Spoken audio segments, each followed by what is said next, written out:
This has been my first year in preschool with a class of my own, teaching alongside another queer neurodivergent educator, and we have been rocking our T's class. We've been talking about gender and skin color and consent and empathy and our bodies and autonomy. It's been fabulous. But our teaching team is shifting and a new person is being onboarded, someone with many years of experience. So today at the lunch table, when the topic of gender and genitals came up, one of our students plainly looked up and said, "Well, I'm a girl today, but I know that teacher Co isn't. No, they're NB." And the look on the incoming teacher's face was priceless. She was shocked in a good way, and she just looked around at the two of us and said, "This class is incredible, and I am so impressed." Look for teaching the children tomorrow. Feels very Harvey Milk meets Harvey Dent. I'm here to recruit you. My admin's actually very okay with me wearing heels. I'm coming to school in drag sometimes. They're pretty cool with it. They just think I'm making a safe place for my kids. First and foremost, what are my pronouns?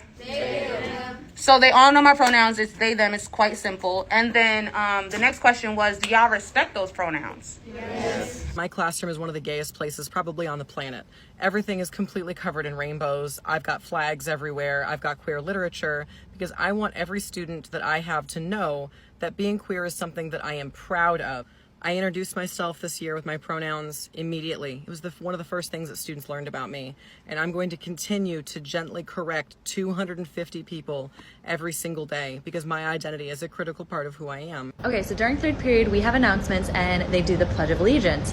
I always tell my class, stand if you feel like it, don't stand if you feel like it, say the words if you want, don't have to say the words. So my class decided to stand but not say the words. Totally fine.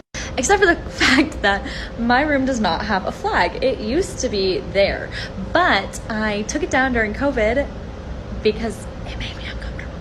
And I packed it away and I don't know where, and I haven't found it yet.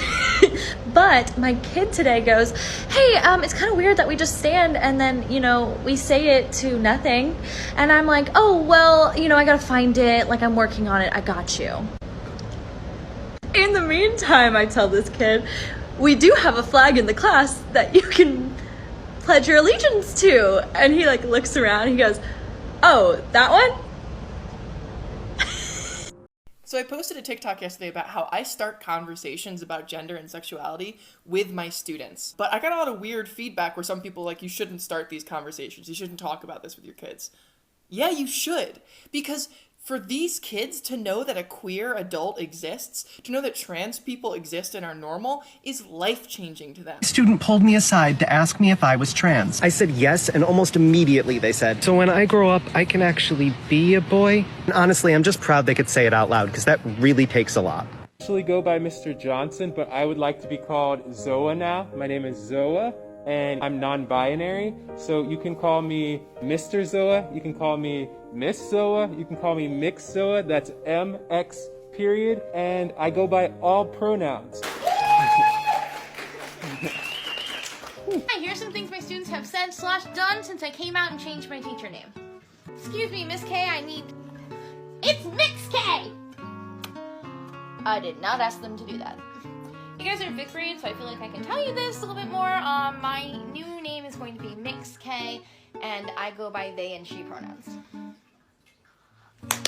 Yeah! Mr. is for boys, and Miss is for girls.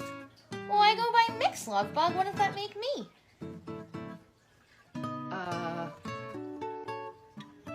Yep, my work here is done. Let me introduce you to our non-binary alpaca. I also took it as an opportunity to teach my students about how to respect people's pronouns. Did Alex ever get misgendered? Yes. But then it opened up some teachable moments about what to do when that would happen. For example, "Hey, Mr. Vung, did he just wake up from his nap?" "Oh, do you mean did they wake up from their nap?" "Yeah, they just did."